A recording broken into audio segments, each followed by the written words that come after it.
नमस्कार, DD news पर आप दो टूक देख रहे हैं। मैं हूं अशोक श्रीवास्तव। आमतौर पर यह माना जाता है कि जो सिनेमा है, फिल्में हैं, भारतीय फिल्में, खास करके बॉलीवुड की जो फिल्में हैं, वो समाज को एक तरह से नया फैशन देती हैं। ये कहते हैं कि जो फैशन की शुरुआत जो है वो बॉलीवुड की फिल्मों से होती है, लेकिन आजकल बॉलीवुड की फिल्मों का विरोध करना शायद एक फैशन बन गया है। अभी कश्मीर फाइल्स, केरला स्टोरी को लेकर के जो बवाल उठा था वो पूरी तरह से थमा भी नहीं है। इन दोनों फिल्मों को लेकर अभी भी लगातार डिबेट, चर्चा होती रहती है। आए दिन हम सुनते हैं कि ये दोनों फिल्में जो हैं, ये इन फिल्मों का असलियत से कोई लेना देना नहीं है। आए दिन कहा जाता है कि एक एजेंडा के तहत जो है केरला फाइल बनाई गई, कश्मीर फाइल बनाई गई। लेकिन अब ऐसी दो फिल्में जो अभी रिलीज भी नहीं हुई है, रिलीज होने वाली हैं, उनको लेकर बवाल और सवाल शुरू हो गए हैं। ये फिल्में हैं 72 हूरें और अजमेर 92। ये दो फिल्में हैं जिनको लेकर के सवाल और बवाल उठ गए हैं। क्यों उठ रहे हैं सवाल बवाल? सिर्फ सवाल बवाल की बात नहीं है, बल्कि कुछ लोगों ने, कुछ कट्टरपंथी मौलानाओं ने तो बाकायदा इन फिल्मकारों को, ये जो फिल्म बनाने वाले हैं, इन फिल्मकारों को धमकियां तक भी देनी शुरू कर दी हैं। धमकियां तक देनी शुरू कर दी हैं। ये फिल्मों की कहानी क्या है अभी कोई नहीं जानता। हालांकि मोटे तौर पर जो एक फिल्म है जिसमें अजमेर 92 है, यह फिल्म अजमेर की एक सच्ची घटना पे बताया जा रहा है। वो घटना अखबारों में सुर्खियां बनी थी और बहुत बड़ा एक सेक्स स्कैंडल था, लेकिन दुर्भाग्य से लोग इसको भूल गए।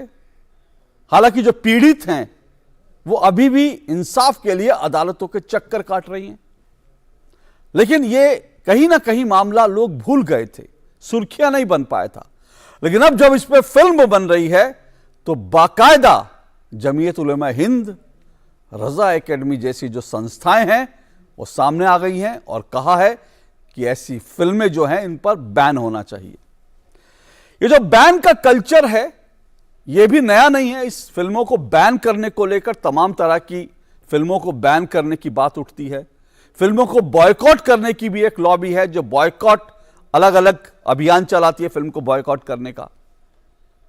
कभी उसका निशाना जो है सलमान खान, शाहरुख खान बनते हैं, और कभी जो है एक तरफ इनको बॉयकॉट करने का निशाना ये लोग बनते हैं तो दूसरी तरफ प्रतिबंध लगाने का निशाना विवेक अग्निहोत्री, अशोक पंडित जैसे फिल्मकार बनते हैं। हालांकि यह बात साफ तौर पर सुप्रीम कोर्ट कह चुका है, देश की सर्वोच्च अदालत कह चुकी है। केरला स्टोरी के जो केरला फाइल थी उसके मामले में, माफ कीजिएगा, केरला स्टोरी थी, कश्मीर फाइल थी, थोड़ा सा जो है वो मिसमैच हो जाता है। तो जो केरला स्टोरी है इसके संदर्भ में सुप्रीम कोर्ट ने साफ तौर पर कहा था कि देश में सेंसर बोर्ड है। जब सेंसर बोर्ड किसी फिल्म को पास कर देता है तो उस पर प्रतिबंध लगाने के लिए कोर्ट आना, अदालत का दरवाजा खटखटाना और किसी राज्य सरकार द्वारा बैन कर देना पूरी तरह से गलत है। लेकिन फिल्मों पर ये जो कुछ हो रहा है ये क्या है? आज दो टूक में इसी को समझने की कोशिश करेंगे, क्योंकि कुछ लोग कह रहे हैं कि जो बॉलीवुड का सिनेमा है वो बदल रहा है। कुछ लोग कह रहे हैं कि एजेंडे को लेकर बाकायदा फिल्में बनवाई जा रही हैं। कुछ लोग कह रहे हैं कि एक वर्ग विशेष को टारगेट करने के लिए ऐसी चुनिंदा फिल्में बनाई जा रही हैं। क्या है सच? तो टूक में आज हम इसी की पड़ताल करेंगे। इससे पहले कि आगे बढ़े, आइए मेरी रिपोर्ट देखिए।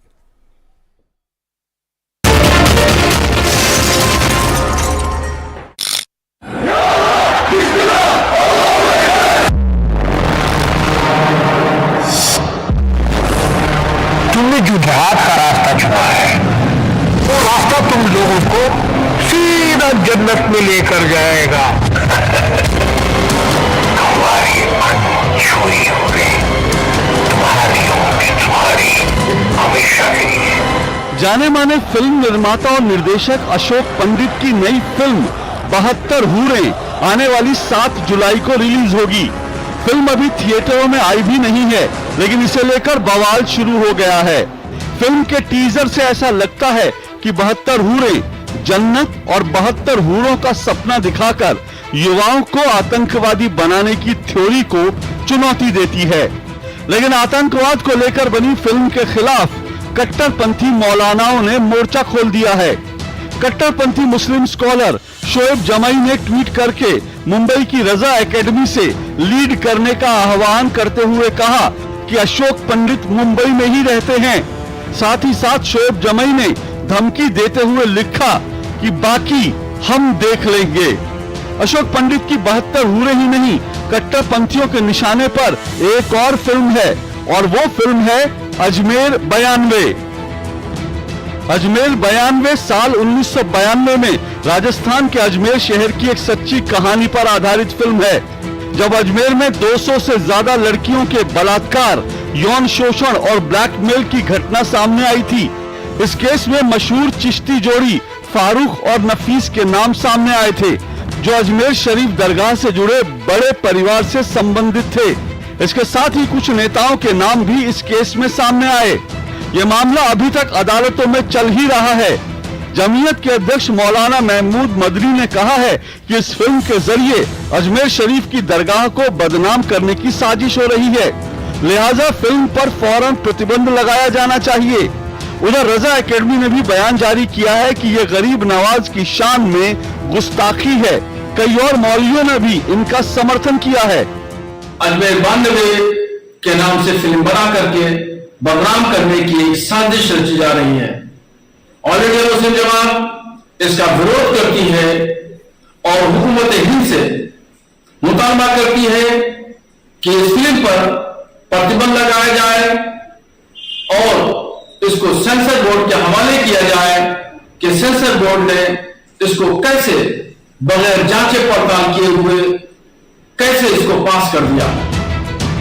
हालांकि मुरादाबाद के सूफी इस्लामिक बोर्ड ने फिल्म 72 हूरें का समर्थन किया है और कहा है कि मुस्लिम युवाओं को भड़काने के लिए ये बात कही जाती है कि तुम ऐसा काम करो तो तुम्हें जन्नत में 72 हूरें मिलेंगी।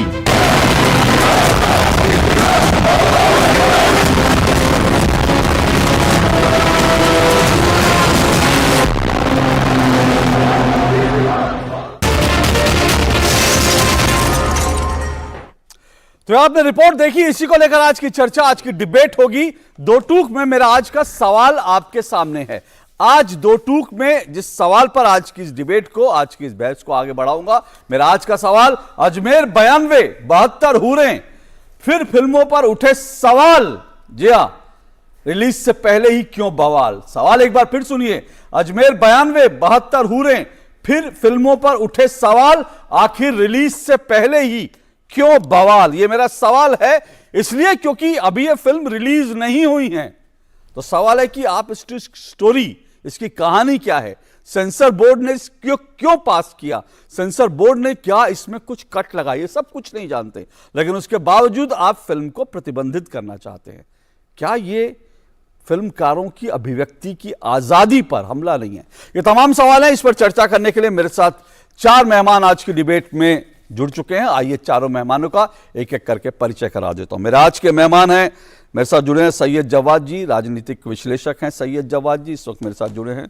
मेरे साथ दिल्ली से सैयद जवाद जुड़े हैं। मुंबई से मेरे साथ अतीकुर रहमान जी जुड़े हैं, इस्लामिक मामलों के जानकार हैं। दिल्ली में मेरे साथ जुड़े हुए हैं शिवम त्यागी, राजनीतिक विश्लेषक हैं। और मेरे साथ प्रदीप सरदाना जी जुड़े हैं, राजनीतिक विश्लेषक हैं, पत्रकार हैं और देश के जाने माने फिल्म क्रिटिक हैं। आप सभी मेहमानों का शुक्रिया, स्वागत। सैयद जवाद जी, मैं आपसे इस डिबेट को शुरू करता हूं। और डेमोक्रेसी में विरोध करने का अधिकार सबको है, इसमें कोई दो राय नहीं। सबको अपनी बात रखने का अधिकार है, इसमें भी कोई दो राय नहीं। फिल्म का विरोध भी किया जा सकता है, समर्थन भी किया जा सकता है, लेकिन जिस तरह की भाषा इस्तेमाल की जा रही है, खास करके जो है एक ट्वीट में इस्तेमाल किया गया, रजा एकेडमी लीड करे, अशोक पंडित मुंबई में रहते हैं, बाकी हम देख लेंगे। ये सर तन से जुदा की भाषा नहीं हुई? देखिए, हम एक संवैधानिक मुल्क के अंदर रहते हैं और संविधान के अंदर दिए हुए सबको हकूक जो है वो लगभग बराबर के हैं। और संवैधानिक तौर पे कोई भी बात कही जाए, आप किसी का विरोध कर सकते हैं, और संविधान इसकी इजाजत भी देता है। अब किसने वो ट्वीट करा है, जिसने भी करा है, वो उसका संवैधानिक दायरे के अंदर तय करके अगर वो ट्वीट है तो उसमें कोई आपत्ति नहीं। ये शोएब जमई साहब ने किया है ट्वीट, शोएब जमई साहब का ट्वीट है ये। उसका जवाब शोएब जमई साहब ही दे सकते हैं। और दूसरी बात कह दूं, अभी फिल्मों का बड़ा साहब चलन चला हुआ और इसके पीछे जो है एक राजनीतिक पस मंजर है। और हमने देखा है कि कौन सी पॉलिटिकल पार्टी के लोग ऐसे फिल्मों को प्रमोट करते हैं और कौन सा राजनीतिक फायदा लेना चाहते हैं। अभी इससे पहले आपने देखा था कश्मीर फाइल्स आई, फिर केरल स्टोरी के ऊपर भी डिबेट हुई और अब राजस्थान के नाम से जो है ये अजमेर 92 के नाम से आ रही है। इसके पीछे अशोक भाई पॉलिटिकल पसमंजर क्या है? जहां जहां हमने देखा कि चुनावी पसमंजर में, बहुत पहले हम लोग ने केरल स्टोरी पर भी शायद डिस्कशन करा तो हमने आपको बताया था कर्नाटक के अंदर बहुत बुरी भारतीय जनता पार्टी को हार मिली। और फिर कह रहा हूं राजस्थान के अंदर भी भारतीय जनता पार्टी जो ख्वाब देख रही है अपनी सरकार बनाने के और एक पूरे प्रदेश को बदनाम करने के लिए, प्रदेशों के अंदर अब ये ध्रुवीकरण की राजनीति जो है जिस तरीके से करी जा रही फिल्मों के बहाने, वो बड़ी भयावह है और चिंताजनक। देखिए हमारी जो भारत है, खूबसूरत मुल्क जो है, वो 556 रियासतों को मिला करके भारत जैसा एक खूबसूरत मुल्क बनाया गया जिसमें तरह तरह की भाषाएं हैं, तरह तरह के पहनावे हैं, तरह तरह के कल्चर है, तरह तरह के खान पान है। और अगर उस फैब्रिक को जो बड़ी मेहनत से बनाया गया है, तमाम बुद्धिजीवियों ने, तमाम स्वतंत्रता सेनानियों ने इस भारत जैसे खूबसूरत मुल्क को बनाया गया, लेकिन एक छोटी सी पॉलिटिकल विल के लिए आप किसी प्रदेश को बदनाम करेंगे। सैयद जवाद जी एक बात सुनिए, मैं किसी कोई स्टेट बदनाम होना मैं उस पर डिबेट में नहीं जाऊंगा क्योंकि ये मुझे लगता है ये तर्क ही बड़ा बेकार है कि मतलब किसी फिल्म से कोई स्टेट बदनाम हो जाता है। लेकिन आपकी जो मूल सवाल है मैं उस पर आकर एक सवाल जरूर करना चाह रहा हूं। आपने कहा कि एक पॉलिटिकल जो है एजेंडे के तहत एक राजनीतिक पार्टी, और कर्नाटक में हमने देख लिया। तो मेरा सवाल है कि अगर कश्मीर फाइल्स और केरला स्टोरी जैसी फिल्में जो हैं, अगर कर्नाटक का चुनाव एक पॉलिटिकल पार्टी को नहीं जिता पाई, साफ साफ इशारा आपका बीजेपी की तरफ है, मुझे भी नाम लेने में कोई एतराज नहीं है, अगर ये दो फिल्में आने के बावजूद भी बीजेपी कर्नाटक का चुनाव नहीं जीत पाई, तो इस तरह से फिल्में बना करके कोई देश के मतदाताओं को भ्रमित तो नहीं कर सकता।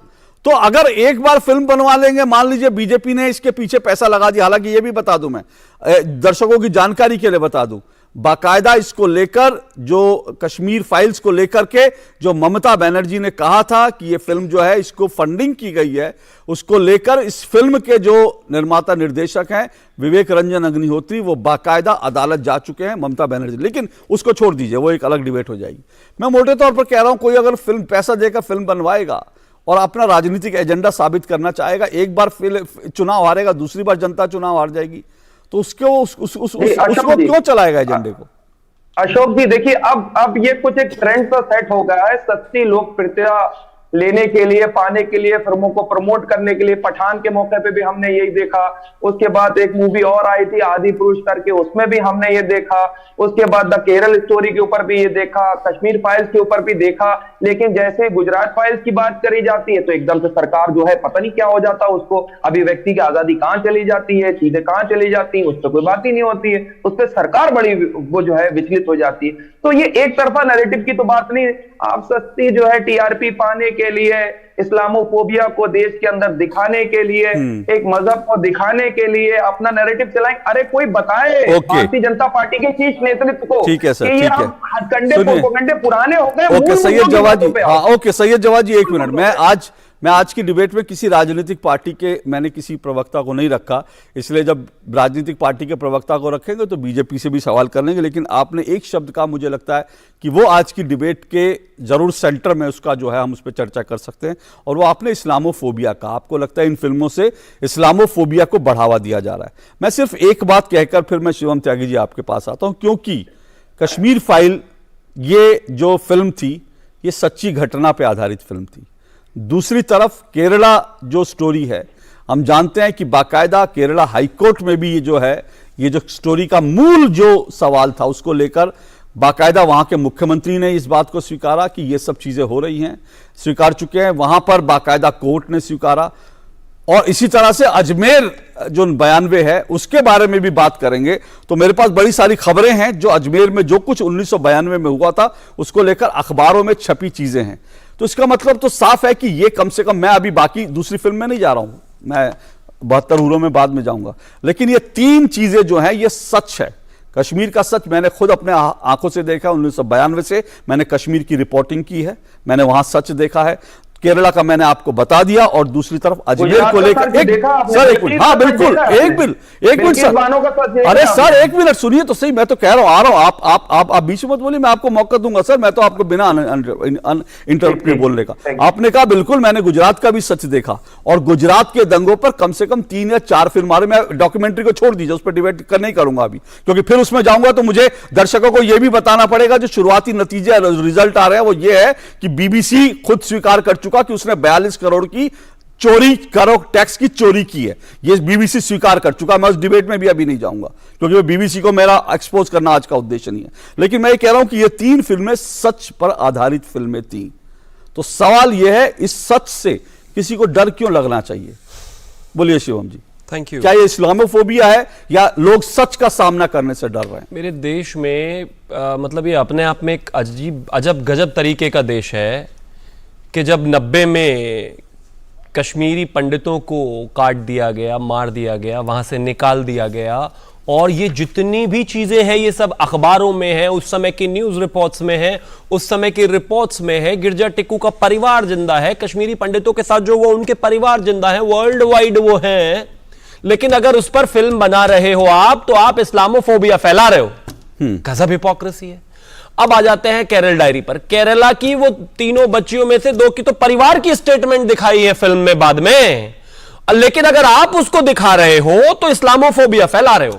बीबीसी, अल जजीरा से लेकर सारी दुनिया की टीवी जो है, सारी दुनिया की पत्रकारों ने जो है दिखाया किस तरीके से आईएसआईएस मॉडल जो है लोगों को काटता है, सेक्स स्लेव बनाता है। लेकिन हिंदुस्तान में अगर उस पर फिल्म बनी तो आप इस्लामोफोबिया फैला रहे हो। अब आ जाते हैं 92 में। 1992 में एक जो है ब्लैकमेलिंग कांड हुआ।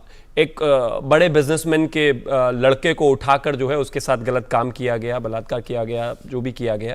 उसके बाद उसकी वीडियो बनाई गई। वीडियो बनाने के बाद उससे कहा गया कि जाइए आप अपनी गर्लफ्रेंड को लेकर आइए, वरना आपकी तस्वीरें जो हैं हम बाहर कर देंगे। उसका वीडियो बना लिया गया था। फिर उसकी गर्लफ्रेंड को बुलाया, फिर गर्लफ्रेंड की भी वीडियो बनाई गई, फिर उसके दोस्त को बुलाया, फिर उसकी दोस्त को बुलाया, फिर इसकी दोस्त को बुलाया। अगर मैं फुल ऑथेंटिक डेटा के साथ कहूं तो कम से कम ऐसा 100 हिंदू बेटियों के साथ नहीं, हुआ। मेरे पास जो आंकड़ा वो कहता है 200 से ज्यादा। हाँ, लेकिन मैं कहता हूं आप ठीक है ऑन एन एवरेज जाइए, मैं 100 और उसमें कई स्कूल की लड़कियां, 100 की 100 हिंदू लड़कियां जिनको सबको ब्लैकमेल करके सबका बलात्कार किया गया, और उसमें 8 आरोपी आए। जो मेजर आरोपी थे उसमें थे खादिम फारूक चिश्ती, जो कि उस समय कांग्रेस के यूथ कांग्रेस के जिलाध्यक्ष थे, और दूसरे थे अनवर चिश्ती जो यूथ कांग्रेस के जिला सेक्रेटरी थे। अब आप मुझे एक चीज बताइए, उसके बाद उन लोगों को गिरफ्तार किया गया, जेल डाला गया, बेल पे आए, समर्पण हुआ। उसमें से जो परिवार है, कहा जाता है कि वो जो हिंदू बच्चियां थी वो बड़े बड़े परिवारों की थी। बहुत सारी ने तो आत्महत्या कर ली, बहुत सारों के परिवार छोड़कर चले गए। जो हिंदू लड़का था वो बेल पर आया, बेल पे आते ही उसने आत्महत्या कर ली। अब ये सारा मामला है प्लान्ड तरीके से एक शहर में हिंदुओं की 100 बच्चियों का बलात्कार होता है, उनकी वीडियो बनाई जाती है, पूरे शहर में उनकी तस्वीरें फैलाई जाती हैं, उसको दबा दिया जाता है। उस समय के मुख्यमंत्री भैरव सिंह शेखावत ने सीबीसीआईडी जांच इस पर बिठाई। इसमें पुलिस जो है सप्लीमेंट्री जो चार्जशीट या कुछ होता है उसको पेश नहीं कर पा रही, इस वजह से लोग ज्यादातर बेल पर हैं, कुछ अंदर हैं, कुछ को उम्र कैद हुई है। लेकिन अगर इस पर फिल्म बनेगी तो माफ कीजिए जनाब, ये चुनाव का पशमंजर है, ये बीजेपी का पशमंजर है, पता नहीं इतने भारी भारी शब्द भाई चुनाव। लेकिन एक सवाल, एक काउंटर सवाल है कि ये क्या ये महज संयोग है क्या, कि ये प्रयोग है कि जब कर्नाटक में, दक्षिण भारत में चुनाव होते हैं तो केरला फाइल आती है, और अब राजस्थान में चुनाव होने वाले हैं तो अजमेर बयान में आ जाती है। आप मुझे एक चीज बताइए, इस देश में इस तरह की फिल्में, और मैं बिल्कुल I am gonna be to blunt to it, आपको लगता है कांग्रेस सरकार में या कांग्रेस केंद्र में होती तो इस तरह की फिल्मों को वो कभी भी आने देती? अगर ये सच्चाई है तो क्यों ना आए, आप मुझे बताइए। और अगर ये गलत है तो सुप्रीम कोर्ट में चैलेंज कर दीजिए। और कौन है शोएब जमई?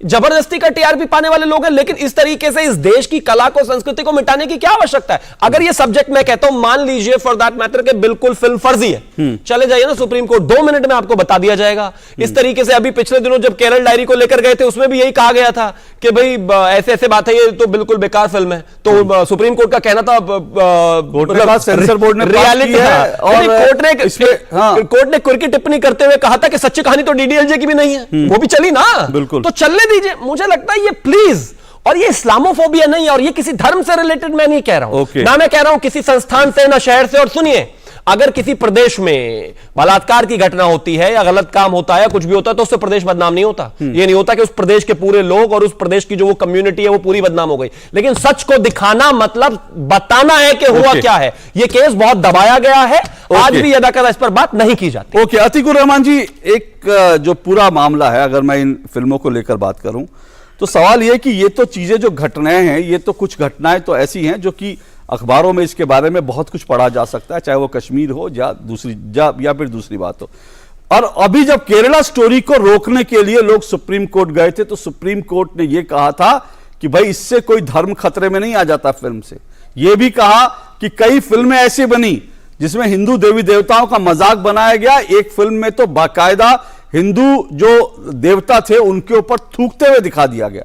बोले इस सबसे कुछ धर्म को नहीं। तो फिर सवाल यह है कि अजमेर ना 92 या 72 हूरों से इस्लाम खतरे में क्यों आता दिख रहा है रजा एकेडमी को और बाकी लोगों को, और यहां तक कि जो है यहां तक कह दिया जाता है कि देख लेंगे, सर तन से जुदा वाली भाषा में कहा जाता है देख लेंगे।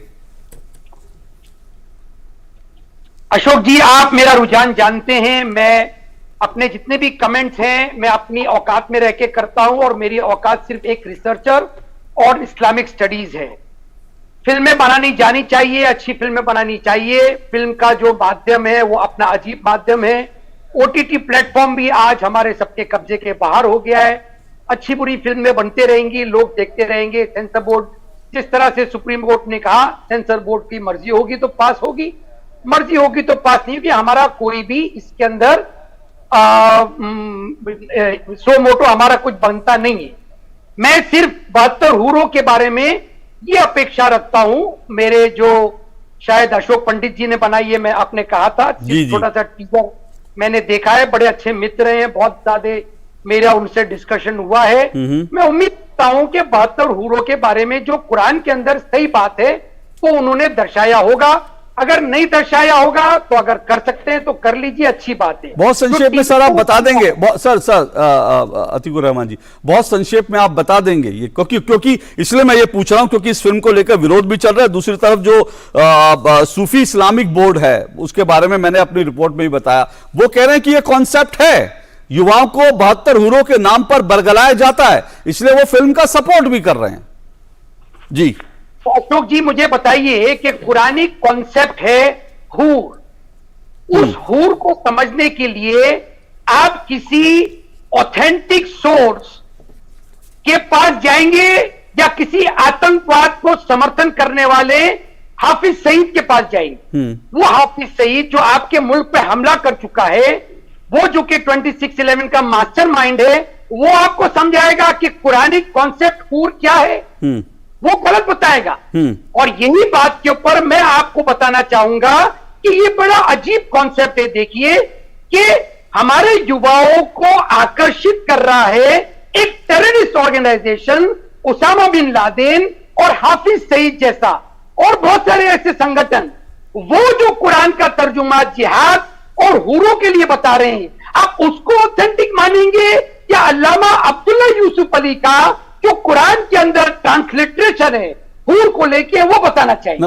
Okay sir, okay. मैं आपने बहुत इंपॉर्टेंट और वैलिड बात का, मैं मानता हूं, मैं तो इस मामले में जानकार नहीं हूं, लेकिन आपकी इस बात का पूरा सपोर्ट करता हूं कि जो कुरान में है आप उसी को सही मानेंगे। बिल्कुल सही, बिल्कुल आपने ठीक कहा। लेकिन ये फिल्म जो है, ये फिल्म ये कहती है कि ये ऐसे लोगों को एक्सपोज करने के लिए है, ऐसे लोगों को अनमास्क करने के लिए है, जिनमें ओसामा बिन लादेन का नाम है, अजमल कसाब का नाम लिया, याकूब मेमन, मसूद अजहर, हाफिज सईद, इन सबका नाम लेकर कहा कि इन लोगों को एक्सपोज करने के लिए है। जो कुरान में है उससे अलग जाकर 72 हूरों का ख्वाब दिखाकर जिहाद का नाम देकर हथियार उठवा देते हैं और फिर निर्दोष लोगों का कत्लेआम करते हैं। यह फिल्म तो उसी को एक्सपोज करने के लिए है ना। तो फिर अगर यह है तो फिर तो इसका समर्थन होना चाहिए कि जो कुरान में कहा गया है उसकी व्याख्या से अलग आप दिखा रहे हैं। अगर कुरान में जो कहा गया अगर वही फिल्म दिखाएगी तो शायद मैं भी उसका विरोध करूं आपके साथ। लेकिन अगर ये जो मौलाना मसूद अजहर है, ओसामा बिन लादेन की कॉन्सेप्ट को अगर एक्सपोज करने वाली 72 हूरें हैं, तो मुझे लगता है हर मुस्लिम को, देश नहीं दुनिया के हर मुस्लिम को इस फिल्म का सपोर्ट करना चाहिए। सहमत है आप?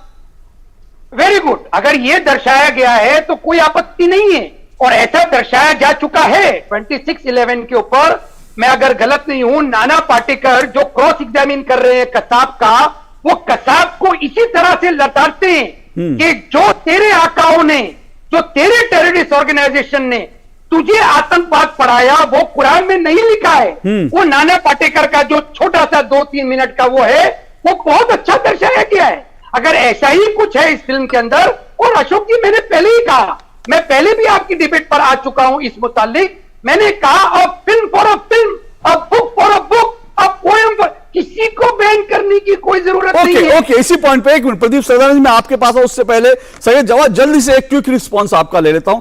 जो मैंने और अभी जो है जो हमारे बीच अभी चर्चा हुई अतीकुर रहमान जी के बीच, उस बात से आप सहमत है कि अगर इस फिल्म में, मैं फिर कह रहा हूं, अगर इस फिल्म में कुरान में जो कुछ 72 हूरों को लेकर कहा गया है उसको ना बताते हुए, उसकी बात ना करके अगर उसको दिखाया गया जो आतंकवादी जिस तरह से 72 हूरों के नाम पर लोगों को बरगला रहे हैं, तो फिर फिल्म का समर्थन आप करेंगे? देखिए अशोक भाई, कुछ बातें अतीकुर रहमान साहब की मैं बातों से सहमत हूं और बड़ी पॉजिटिव बात थी। मैं इसके आगे बढ़ करके बात करता हूं। भारत के अंदर जितने भी मजहब हैं या दुनिया में, सर एक मिनट सुनिए, सर सुनिए, मैं इसके आगे की बात करूंगा सर। अभी मेरे एक चौथे मेहमान है, उनका गया भी नहीं। मैं सिर्फ आपसे, मेरा मूल सवाल देखिए क्या है, मेरा मूल सवाल आज की डिबेट का क्या है। मैं ये कह रहा हूं कि अभी फिल्म किसी ने देखी नहीं है, रिलीज नहीं हुई है, उससे पहले ही ये कहना कि हम इसको देख लेंगे या फिल्म को ये कहना प्रतिबंधित कर लो, जबकि हम कह रहे हैं कि अगर कुरान को लेकर के जो कॉन्सेप्ट है उसके खिलाफ जाती फिल्म होगी तो उसका विरोध किया जा सकता है। लेकिन ये तो फिल्म आतंकवादियों को एक्सपोज करने के लिए, तो बिना देखे आप फिल्म का विरोध किस लिए कर रहे हैं?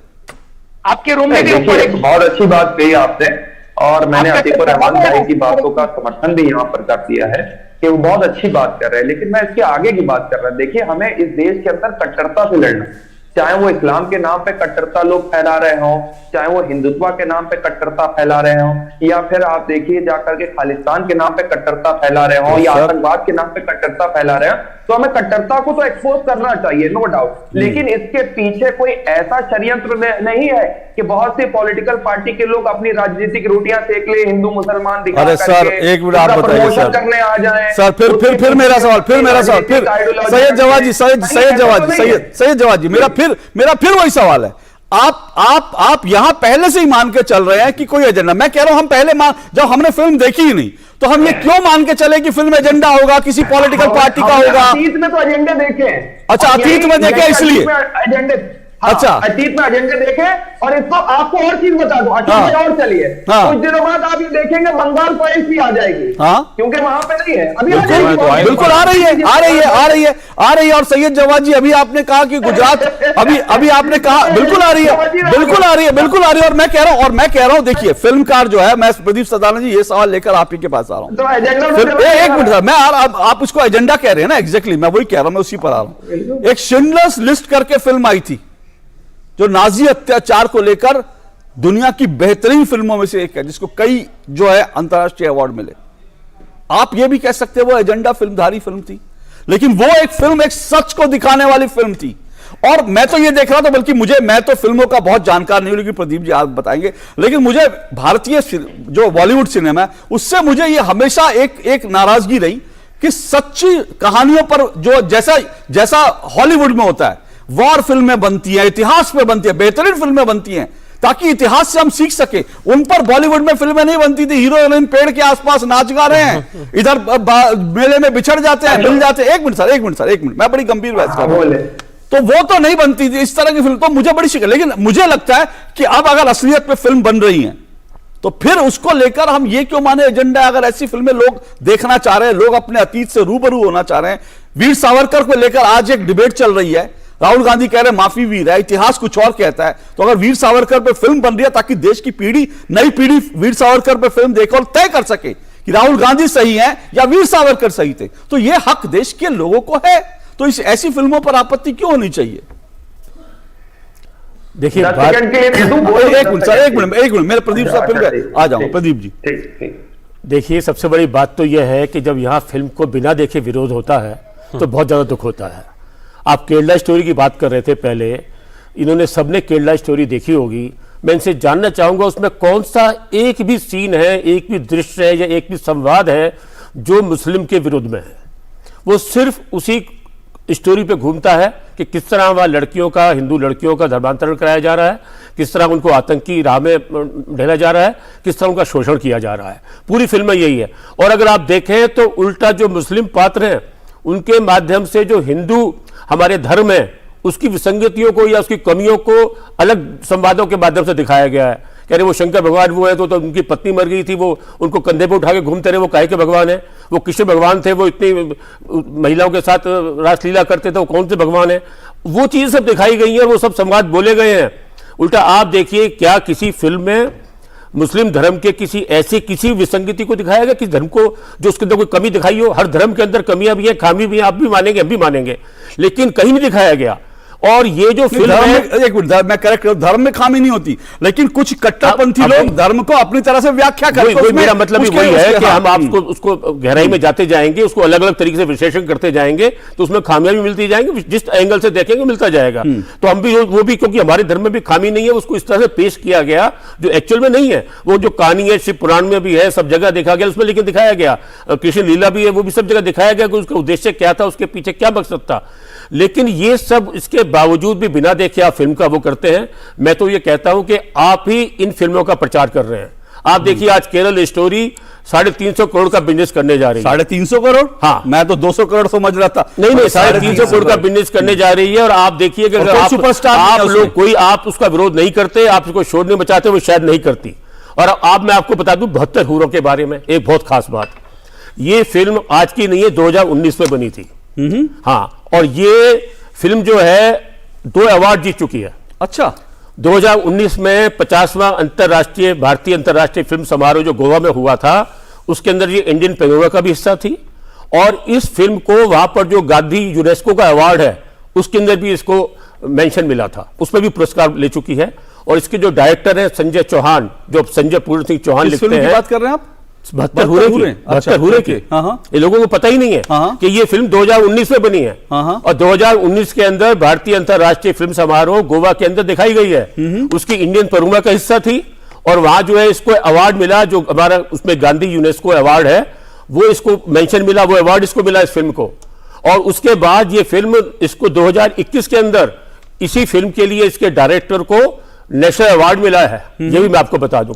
तो आप देखिए, ये फिल्म इतनी तो अब ये रिलीज हो रही है, अब ये रिलीज हो रही है क्योंकि ये थिएटर पे नहीं हो पाई थी। आप झूठ बोल रहे हैं सर, ऐसा नहीं है, ये तो चुनाव की वजह से बनी है ये फिल्म। हाँ, ये तो अब आप बोलते रहिए चुनाव की वजह से बनी है, बोल रहे हैं, यही मैं आपको बताने जा रहा हूँ। आपको फिल्मों का शायद समझ का आपको आप कुछ भी बोल देते हैं कि ये इसलिए आ रही है, वो इसलिए आ रही है, लेकिन मैं आपको सच बता दूं, ये फिल्म रिलीज नहीं हो पाई थी क्योंकि अब ऐसा एटमोस्फेयर आप लोगों ने बना दिया है कि इस तरह की जो रियल स्टोरी है या इस तरह की जो खामियां बताती हैं, जो इस तरह की जो आतंकवाद के खिलाफ फिल्में हैं, आप उनके विरोध में इस तरह उतरते हैं कि उन फिल्म को खूब प्रचार मिलता है, खूब बिजनेस मिलता है। इसलिए 72 हुरे जो है रिलीज कर पा रही है, उसको थिएटर मिल पा रहे हैं, नहीं तो उसको थिएटर नहीं मिल पा रहे हैं। 5 साल इस फिल्म को हो गए बने हुए। मुझे रिप्लाई करने के लिए हाँ, जल्दी से जो ब्रेक लेंगे। अशोक जी, आप कह रहे थे कि इतिहास के अंदर ऐसा हुआ, अतीत के अंदर ऐसा हुआ, और अगर कुछ हुआ है तो उसको दिखाना चाहिए। इतिहास के अंदर बहुत सी चीजें, अब जब इतिहास की डिफिनेशन देते हैं तो कहते हैं लेफ्टिस्ट का इतिहास लिखा हुआ, भारत के अंदर इतिहास ही सही नहीं पढ़ाया गया।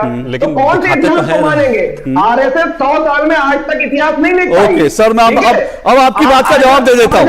सर आपकी बात का सर आपकी बात का जवाब सुनिए सैयद जवाद जी, आपकी बात सैयद जवाद जी आपकी बात का जवाब दे देता हूँ। अरे सुनिए तो सही, सुनिए तो सही सैयद जवाद जी सुनिए तो सही। मैं तो कह रहा हूं इतिहास के ऊपर फिल्में नहीं बनती थी, जो असल इतिहास होता था उस पर नहीं बनती थी। नहीं तो एक मिनट सर, एक मिनट ये अकबर जोधा ये काल्पनिक पात्रों पर फिल्में बनती थी, जिसको इतिहास कहते थे, मार्क्सवादी ताली पीटते थे। और क्या होता था फिल्मों में, क्या बताया जाता था? अब मुझे मैं एक मिनट रुकिए सैयद जवाद रुकिए, एक मिनट आवाज नीचे कर दीजिए प्लीज, मैं चिल्लाना नहीं चाहता, आवाज नीचे। सर सैयद जवाद रुकिए, मेरी बात सुन लीजिए, मैं आपको मौका दूंगा, मेरी बात सुन लीजिए, मैं आपको मौका दूंगा। फिल्मों में क्या बता दिया जाता था? सच पे आधारित नहीं होती थी फिल्में। मैं क्यों कह रहा हूं? मैं मानता हूं, मैंने कल भी कहा था, एक बार फिर दोहरा रहा हूं, महात्मा गांधी ने देश की आजादी का मूवमेंट लीड किया। देश की आजादी में महात्मा गांधी का सबसे बड़ा योगदान है। लेकिन फिल्में क्या बताती थी? दे दी हमें आजादी बिना खड़क बिना ढाल। अगर बिना खड़क बिना ढाल के आजादी मिल जाई तो फिर 1955 में जो 15,000 संथाल अंग्रेजों से लड़ते हुए शहीद हुए, वो कौन थे? वो क्या अपनी जमीन के लिए लड़ रहे थे, या वो अपने बंगले मांग रहे थे अंग्रेजी हुकूमत से? जो 26,000 जो आईएनए के जवान मारे गए, जिन्होंने अपनी शहादत दे दी सुभाष चंद्र बोस के नेतृत्व में, क्या वो अपने में बंगला गाड़ी मांग रहे थे इसलिए शहीद हो गए? तो आजादी के लिए हजारों लाखों लोगों ने शहादत दी है, लेकिन फिल्में क्या बताती रही? दे दी हमें आजादी बिना खड़क। मैं इसको चुनौती दे रहा हूं, मैं कह रहा हूं यह सच नहीं दिखाएगा। सही है जवाद जी, रुकिए, मैं आपको मौका दूंगा, एक ब्रेक ले रहा हूं, ब्रेक के बाद आता हूं। इस ब्रेक के बाद आपकी जिंदगी में कौन जीतता है, दिल या दिमाग? दिमाग समझा रहा है घी तेल कम खाओ, तंदुरुस्त रहोगे, पर दिल ललचा रहा है। अंकल जी रोज पराठे दबाते हैं, कुछ नहीं हुआ, दिमाग बनाता है। कल को ऐसी बीमारियां हो गई कुछ खा ही ना पाओ तो क्या फायदा? इसलिए आधे लड्डू से काम चलाओ। पर दिल जिद करता है, खाऊंगा तो पूरा ही। इसलिए सोचिए आपकी जिंदगी में हर दिन कौन जीतता है, क्योंकि तंदुरुस्ती दिल से ज्यादा दिमाग का खेल है। आज से ही खाने में चीनी, नमक और तेल कम कीजिए।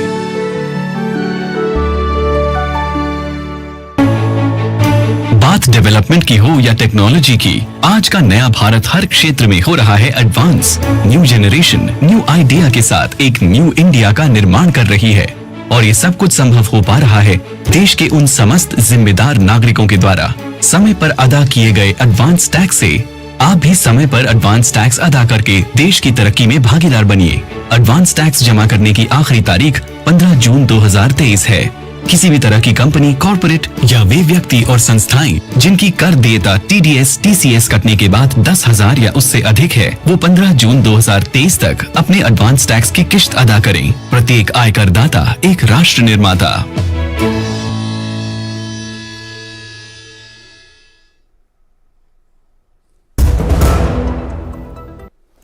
दो टूक आप देख रहे हैं, दो टूक में हम चर्चा कर रहे हैं फिल्मों पर सवाल, सिनेमा पर सवाल क्यों उठ रहे हैं, क्योंकि कुछ फिल्मों को लेकर बड़ा विरोध हो रहा है। इससे पहले हमने देखा था कश्मीर फाइल्स, केरला स्टोरी को लेकर विवाद हुआ था, इसको लेकर कई तरह के सवाल उठाए गए। इन फिल्मों को रोकने के लिए बाकायदा लोगों ने अभियान चलाए, अदालतों के दरवाजे खटखटाए, लेकिन सुप्रीम कोर्ट ने कहा कि इस तरह से प्रतिबंध लगाना, फिल्मों को रोकना सही नहीं है। उसके बावजूद कुछ नेताओं ने, खास करके पश्चिम बंगाल, तमिलनाडु जैसे राज्यों में, वहां के मुख्यमंत्रियों ने, वहां की पॉलिटिकल पार्टियों ने दबंगई दिखाकर फिल्म को चलने से रोकने की कोशिश की।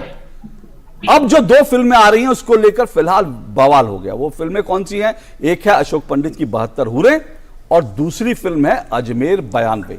ये दोनों फिल्में जो हैं, एक जो है किस तरह से 72 हूरों के नाम पर, जन्नत के नाम पर मुस्लिम युवाओं को भड़काकर आतंकवादी बनाया दिया था, उसको एक्सपोज करने वाली फिल्म बताई जा रही है। दूसरी तरफ अजमेर 92, 1992 में अजमेर में जो बहुत बड़ा सेक्स स्कैंडल हुआ उसका सच दिखाने वाली फिल्म है। फिल्में अभी आई नहीं है, लेकिन इन फिल्मों को प्रतिबंधित करने की मांग उठने लगी है। साथ साथ कई इन फिल्मकारों को बाकायदा धमकी भी दी जा रही है। इन्हीं सब पर चर्चा कर रहे हैं। चार मेहमान मेरे साथ जुड़े हुए हैं। आज के मेरे जो चार मेहमान हैं उसमें मेरे साथ शिवम त्यागी जुड़े हुए हैं, मेरे साथ प्रदीप सरदाना जुड़े हुए हैं, और अतीकुर रहमान जी हैं, और मेरे साथ सैयद जवाद जी हैं। सैयद जवाद जी, जल्दी से अपना आप बताइए। मैं फिर कह रहा हूं कि सवाल यह है कि जो फिल्में अभी आई नहीं है, मैं फिर कह रहा हूं जो फिल्में अभी आई नहीं है, आप कह रहे हैं कि पहले ऐसा होता रहा इसलिए, ये तो कोई आधार नहीं हुआ ना। फिर हम ये कहेंगे कि आप, क्योंकि सैयद जवाद, क्योंकि आपने पिछली बार मेरे डिबेट में भड़काऊ भाषा का इस्तेमाल किया था, इसलिए मैं आज आपको नहीं बुलाऊंगा, क्योंकि आज आप आएंगे तो मेरे उसमें फिर भड़काऊ भाषा का इस्तेमाल करेंगे। तो अगर ऐसे ही हम जो है डेमोक्रेसी में करने लगे फिर तो हो गया काम। ऐसे तो 72 दिन बैन रहेंगे ये फिर नहीं, तो ऐसे तो 108 जो है ना, जो केवल भाई आप परेशान मत होइए, फिर 108 अप्सराएं आपके लिए भी स्वर्ग में होंगी, ठीक है, थोड़ा सा पढ़ करके आया करिए। 108 अप्सराएं हो सकता है आपके लिए स्वर्ग के अंदर हो। अप्सराओं के बारे में आप शायद जानते समझते नहीं है, आपका जो कंपैरिजन है ना ये बहुत ही गलत है। नहीं, आप समझते नहीं है, समझते नहीं है। स्वर्ग की अप्सराएं हमारे धर्म में या हिंदू धर्म में या सनातन में इस तरीके से प्रोपेगेट नहीं किया जाता। छोड़ दीजिए धर्म, अगर आपने शहादत दे दी तो आपको अप्सराएं मिलेंगी, ऐसा नहीं कहा जाता। ओके धर्म को छोड़ दीजिए, मैं धर्म के मैं धर्म पे नहीं, मैं बोलिए मैं धर्म पे नहीं जाना चाहता। मैं धर्म पे मैं इस मूल फिल्मों के कंटेंट को लेकर और फिल्मकारों की अभिव्यक्ति की आजादी और जो फिल्में कम से कम सच की कोई कहानी पर आधारित है उनको लेकर विरोध पर। बोलिए सैयद जवाद। सैयद जवाद आप जी बोलिए। नहीं सैयद जवाद आप रुकिए, आपके कुछ आपके एंड से कुछ आवाज आ रही है आपको? हाँ आ रही है, बोलिए जल्दी से जी। आवाज आ रही है? हाँ। मैं कह रहा हूं देखिएगा, कुछ वक्त के बाद राजस्थान की जनता ही ऐसी पिक्चरों का विरोध करेगी। ठीक है, रीजन भी आपको बता दो, मैं आपको बहुत जल्द आप देखेंगे, क्योंकि आप अपनी, मैं फिर कह रहा हूं, इसके पीछे की जो राजनीतिक पस मंजर है, जो राजनीतिक आइडियोलॉजी है, मैं उसका देखिएगा अभी राजस्थान की जनता ही विरोध करेगी। फिर ये क्या कहेंगे, ये कांग्रेस के ऊपर जो है फॉरेन ब्लेमिंग करना चालू कर देंगे। पुराना तरीका हो गया है। मैं तो कहता हूं बीजेपी को अपना स्ट्रेटेजी चेंज करना चाहिए। सर एक बात, सैयद जवाद एक सवाल, बोलिए सैयद जवाद बस एक चीज बता दीजिए मुझे, मेरा आपसे एक छोटा सा सवाल है। नहीं एक तो नॉन स्टॉप बोलते सुनने का इनको बिल्कुल आदत है नहीं, देखिए लगातार लगे हैं। सैयद जवाद एक सवाल है मेरा आपसे, एक सवाल है मेरा आपसे, एक सवाल है, फिर बोलते रहिए। अरे भाई सवाल तो सुन तो लीजिए, एक सवाल तो सुन लीजिए। सवाल क्या है उनका? मैं ये पूछ रहा हूं बस आपसे कि 1992 में जो घटना हुई थी वो हुई थी कि नहीं हुई थी आपके हिसाब से? बाकी सब बातें बाद में। शिवम भाई 2002 के अंदर बिल्किस बानो के साथ घटना हुई थी, 2002 पे तो फिल्में हैं, 2002 पे तो फिल्में हैं। प्रधानमंत्री 14 साल इन्वेस्टिगेट हुए, गृह मंत्री भी इन्वेस्टिगेट हुए। ये घटना हुई है कि नहीं? ये घटना हुई है कि नहीं? 92 हुई है कि नहीं? ओके एक मिनट रुकिए सर, एक मिनट वापस आइए। मैं एक बिंदु रख देता हूं, उसके बाद मैं अतीकुर रहमान जी के पास जाऊं। मैं एक बिंदु जो सैयद जवाद जी आप बार मैं दो बातें पे कह रहा हूं। आपने कहा कि राजस्थान की जनता नकार देगी, मैं तो कह रहा हूं सुप्रीम कोर्ट कह चुका है भाई, फिल्म बनेगी, फिल्म अगर बकवास होगी तो जनता रिजेक्ट कर देगी। लेकिन अगर जनता को देखने का तो अधिकार दीजिए, वो अधिकार से आप वंचित क्यों? आप डेमोक्रेसी की बात करते हैं लेकिन जनता को देखने का अधिकार एक मिनट सर, एक मिनट सर, मुझे बोलने दीजिए प्लीज सर, मुझे बोलने दीजिए एक मिनट, मुझे एक मिनट रुकिए, मुझे बोलने दीजिए। सैयद जवाद मुझे बोलने दीजिए प्लीज, मुझे बोलने दीजिए। सैयद जवाद मुझे बोलने दीजिए, सैयद जवाद मुझे बोलने दीजिए, मुझे बोलने दीजिए। इनकी आवाज नीचे कर दीजिए कि मुझे बोलने दीजिए, मैं चिल्लाना नहीं चाहता। सैयद जवाद जी प्लीज, मैं फिर कह रहा हूं, अगर फिल्म बकवास होगी जनता उठा के कूड़े में फेंक देगी। और दो तरह की विरोध होते हैं फिल्मों के, मैं फिर बता रहा हूं। सैयद जवाद जी सुनिए, दो तरह के विरोध होते हैं। एक तो हमारे यहां है जो बहिष्कार ब्रिगेड है, वो कहता है बॉयकॉट ब्रिगेड है, वो कहता है इस फिल्म का बॉयकॉट करो, उस फिल्म का बॉयकॉट करो। आखिर शाहरुख खान की फिल्म का बॉयकॉट करने की बड़ी अपीलें हुई, लेकिन लोगों ने शाहरुख खान को पसंद किया, उनकी फिल्म चल गई। सुनिए सर, सुनने की भी आदत डालिए ना, सुनने की भी आदत डालिए सर। आपको जबान एक दिया लेकिन कान दो दिया भगवान ने। सुनिए, अल्लाह ने आपको दिया, मैं भगवान कह गया, माफी चाहता हूं। एक ही बात तो हमारे लिए एक ही बात है, पर उनको आपत्ति हो सकती है। तो सर मेरा यह कहना है कि शाहरुख खान के खिलाफ जो है बहिष्कार ब्रिगेड आया, फेल हो गया। उसी तरह से ये तो आप कह सकते हैं इस फिल्म को देखें ना देखें, तमाम मौलाना ये अभियान चलाएं कि इस फिल्म का लोग बहिष्कार करें, फिल्म फ्लॉप हो जाएगी, अगली बार कोई बनाने की हिम्मत ही नहीं करेगा ऐसी फिल्म। लेकिन आप जो है फिल्म के आने से पहले सर तन से जुदा के अंदाज में जो धमकी देने लगे, फिर आप डेमोक्रेसी की भी बात करते हैं, अभिव्यक्ति की आजादी की भी बात करते हैं। और दूसरा बिंदु मेरा, मैं उसके बाद अतीकुर रहमान जी आपके पास, दूसरा बिंदु मेरा, गुजरात दंगों की बात कर रहे हैं, बिल्किस बानो की बात कर, अरे भाई आप बिल्किस बानो के ऊपर फिल्म बनाइए ना, कौन रोक रहा है? आप बनाइए। दूसरी चीज, गुजरात दंगों के ऊपर कम से कम 3 या 4 फिल्में बन चुकी हैं। ध्यान से सुनिएगा मेरी बात, गुजरात दंगों के ऊपर 3 से 4 फिल्में बन चुकी हैं। लेकिन अब गोधरा पर फिल्म बन रही है। गुजरात दंगों की शुरुआत गोधरा से हुई थी, जहां 59 कार सेवकों को जिंदा जला दिया गया था। तो अब तक जो फिल्म इंडस्ट्री, फिल्मकार 4 गुजरात दंगों पर फिल्में बनी, उसको किसी ने एजेंडा नहीं कहा, उसका किसी ने विरोध नहीं किया। लेकिन अब यह मानिए तय, और मेरी बात लिख के ले लीजिए, जब गोधरा पे फिल्म आएगी उसके खिलाफ भी ऐसा ही एजेंडा चलाया जाएगा, उसको ऐसे ही बंद करने की। क्योंकि हम लोग एक तरफा सच देखने के आदी हो गए हैं, हम लोग एक तरफा एजेंडे पर चलने के आदी हो गए हैं। और बॉम्बे की, मुंबई की फिल्म इंडस्ट्री भी अब तक एक तरफा एजेंडा चलाती थी। यह अच्छी बात है, कम से कम फिल्मों का डेमोक्रेटाइजेशन हो रहा है। अगर गुजरात दंगों पर फिल्म बन रही है तो गोधरा में जो कार सेवक मारे गए उन पर भी फिल्म बन रही है। ये फिल्मों का डेमोक्रेटाइजेशन है। मैं इसको कहा जाएगा ये लोकसभा चुनाव के लिए बन रही है। ओके, अतीकुर रहमान जी रुकिए सर, रुकिए। अतीकुर रहमान जी, अतीकुर रहमान जी, 72 हुरे का जो विरोध हो रहा है, माफ कीजिए 72 हुरे नहीं, जो दूसरी एक फिल्म है अजमेर को लेकर, उसमें जवाद आपकी विंडो जवाद जी रुक जाइए प्लीज, शिवम जी आप रुकिए, आप भी रुकिए प्लीज। हाँ नहीं बिल्कुल, आप दोनों की विंडो बंद है प्लीज। अतीकुर रहमान जी की विंडो खुली है, उनको जरा बोलने दीजिए।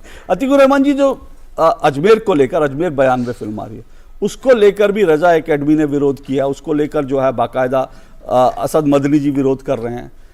ये फिल्म तो फिर कह रहा हूं ये एक सच्ची घटना पे आधारित है, और वो कह रहे हैं कि गरीब नवाज का ये शान में गुस्ताखी है। कैसे? नहीं देखिए अशोक जी, ये तो जितने भी डेवलपमेंट है और जो हमारी चर्चा भी है, इससे मैं ये सब चैलेंजेस के तौर पे ले रहा हूं एज ए रिसर्चर। और प्रदीप जी ने जो बातें कही हैं वो बिल्कुल 100% सही हैं। देखिए, सेंसर बोर्ड के मुतालिक जो हम बात कर रहे हैं, सुप्रीम कोर्ट के मुतालिक, एज अ सोसाइटी हम लोग किसी भी फिल्म के ऊपर इस तरह के डेवलपमेंट्स के ऊपर बैन नहीं लगा सकते। आपने जैसा कहा कि ये डेमोक्रेटाइजेशन जो हो रहा है, तो सवाल देखिए अशोक जी, अब घूम फिर के बात वहीं पर आएगी कि जो डेमोक्रेटाइजेशन की आप बात कर रहे हैं अजमेर की फिल्म को लेके और ये 72 हुरे के ऊपर, क्या ये डेमोक्रेटाइजेशन और सुप्रीम कोर्ट में जो मामला गया, ये बीबीसी की डॉक्यूमेंट्री के ऊपर लागू क्यों नहीं हुआ, जो कि भारत सरकार ने बैन की? और ये वही लोग बात कर रहे हैं अशोक जी जिन्होंने एमएफ हुसैन को देश निकाला दिया था। जो तनिक की एक्ट, जो कि एक सेक्युलर एक्ट थी, उसके ऊपर इन्होंने ऑब्जेक्शन किया था। तो अगर देखिए एज ए रिसर्चर आपको ये देखना है, एज ए डेमोक्रेटिक इंस्टीट्यूशंस आपको इन सब चीजों को, तो आपको सारे प्लेटफॉर्म्स को ओपन करना पड़ेगा। एमएफ हुसैन से माफी मांगनी पड़ेगी, और जिसको देश निकाला दे के आपने उनकी बात में देहांत हो गया उनका, और बीबीसी डॉक्यूमेंट्री जो कि भारत सरकार ने ऑफिशियली बैन की, उसके ऊपर भी जवाब देना पड़ेगा। ओके, बोलिए शिवम। Thank you.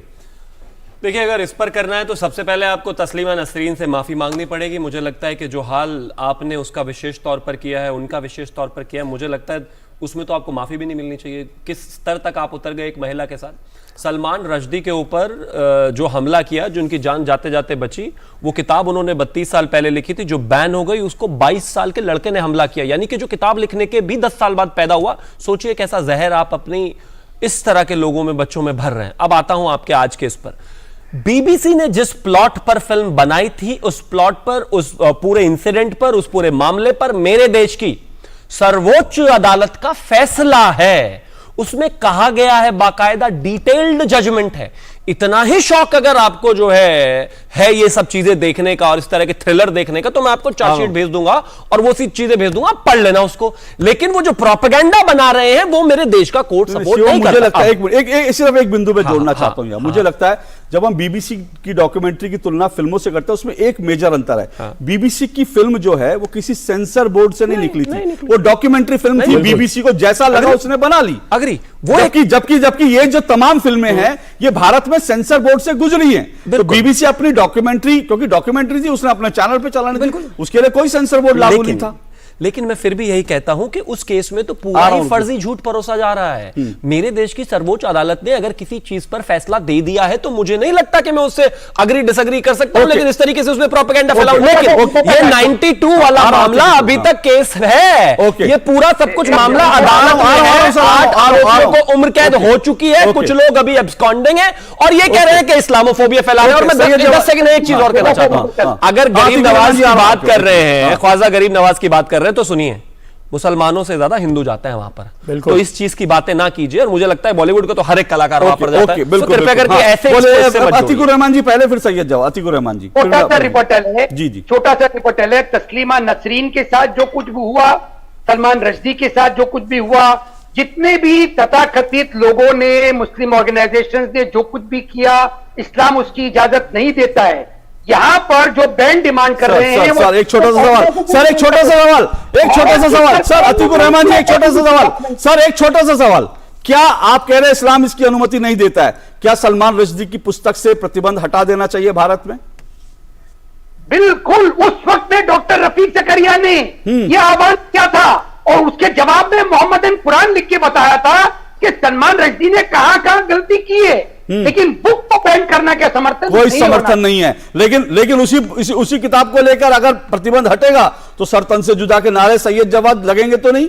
अगर आप सहमत है कि उस किताब से सैटेनिक वर्सेस से हटा देना चाहिए? देखिए अतीकुर रहमान साहब जो है इस्लाम के जानकार भी हैं, इस्लामिक स्कॉलर है। जब ये नारे लगे सर तन से जुदा, इसका किसी भी ऑर्गेनाइजेशन ने समर्थन नहीं करा।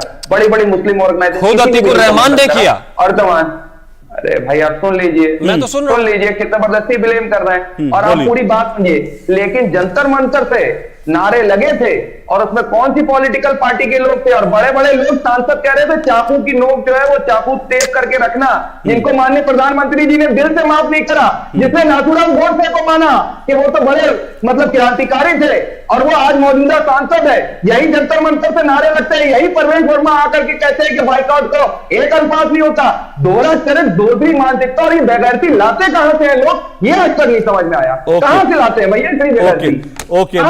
ओके, मुझे एक ब्रेक लेना, लेकिन ब्रेक पे जाने से पहले एक मैं जानकारी के तौर पर, और वो भी इस फिल्म के संदर्भ में, दूसरी फिल्म जो है, एक मिनट, जिसका नाम है अजमेर 92, उसके संदर्भ में ये जो लोग कह रहे हैं ना कि अजमेर ये गरीब नवाज का अपमान है, मेरा उनसे सवाल है। और अभी जो आप सैयद जवाद जी आपने कहा ना सरतन से जुदा किसी ने नहीं लगा, कि ये नारे किसी के कोई ऑर्गेनाइजेशन के हवाले से नहीं लगे, तो मैं आपको सिर्फ ये बता दूं, अजमेर के एडिशनल एसपी का, और वहां कांग्रेस की सरकार है ये भी ध्यान रखिएगा, अजमेर के एडिशनल एसपी का बयान है, 17 जून को अजमेर शरीफ दरगाह के बाहर गौहर चिश्ती खादिम ने नुपुर शर्मा के खिलाफ सर तन से जुदा का नारा लगाया।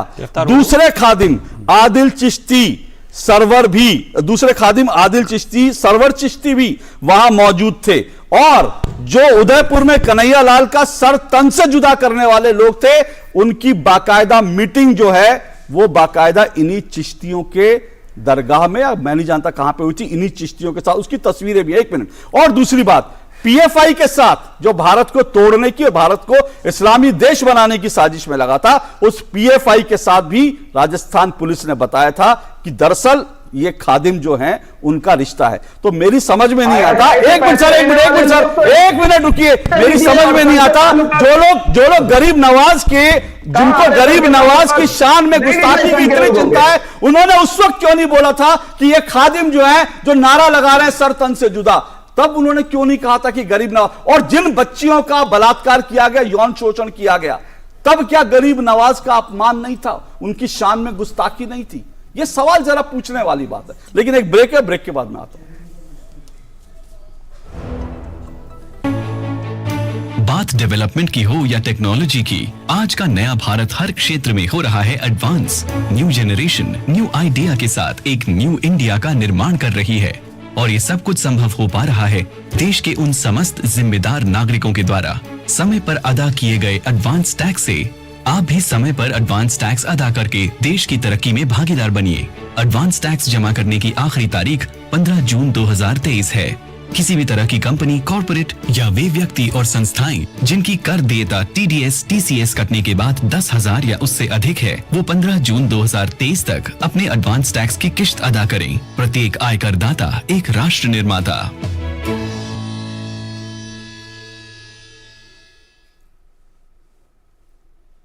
तंदुरुस्ती बहुत चीजों पे डिपेंड करती है, पर खाने के मामले में एक सिंपल फॉर्मूला है। बस यूं समझिए कि प्लस और माइनस का खेल है। देखिए, आटा, चावल, तेल, दूध और नमक खरीदते समय प्लस F के निशान को चुनिए। ये फोर्टिफाइड फूड्स हैं जिनसे आपको संपूर्ण पोषण मिलेगा। और खाने में घी, तेल, नमक और चीनी को कीजिए थोड़ा माइनस, तो प्लस F और थोड़ा कम है ना simple. Eat right, stay fit, तभी इंडिया सुपर हिट।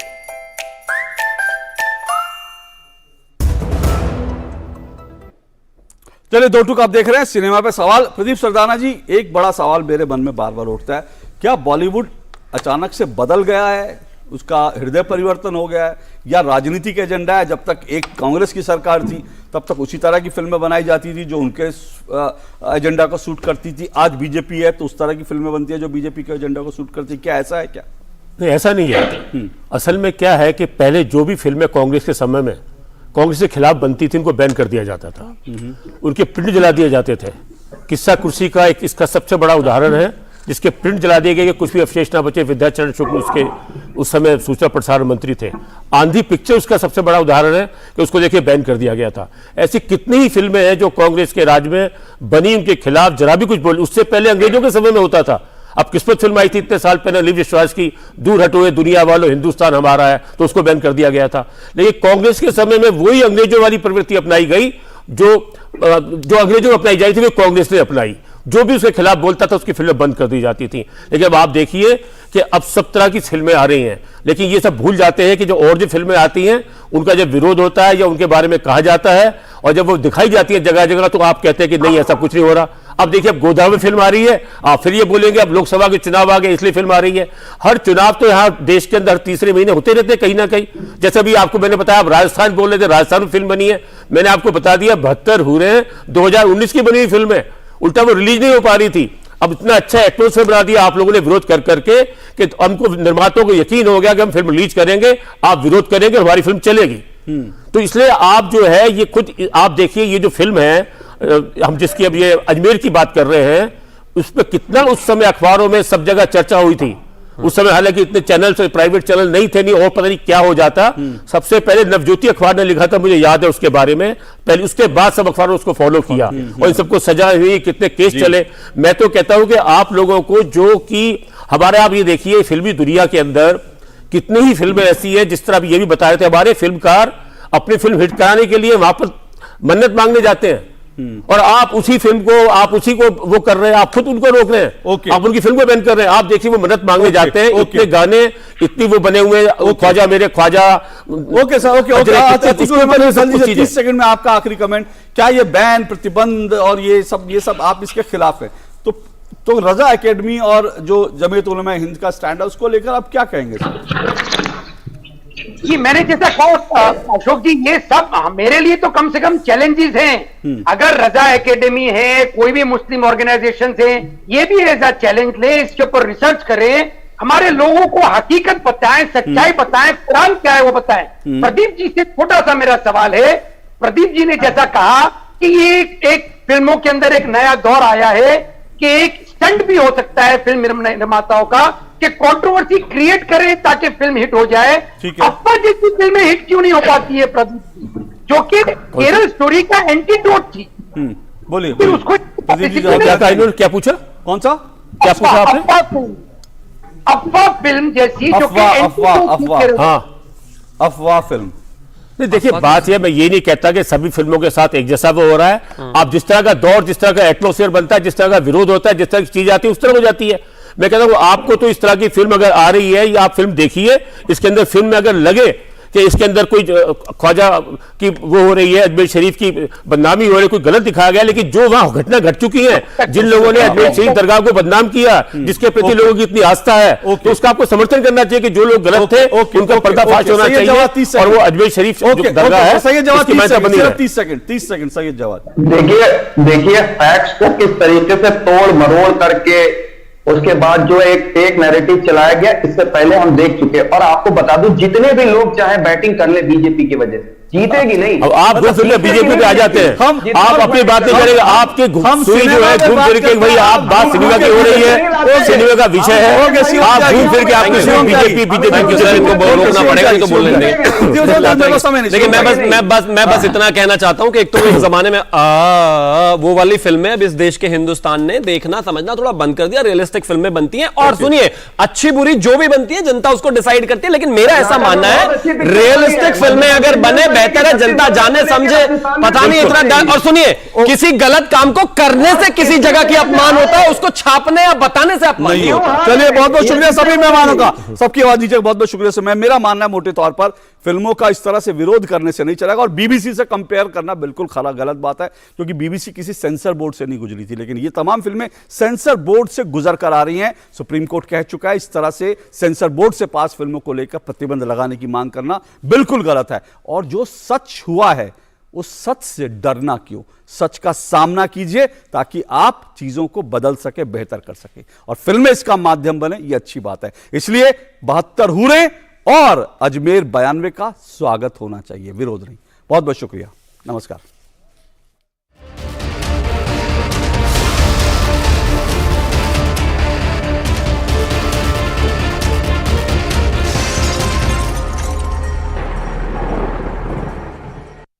टेलीविजन की एक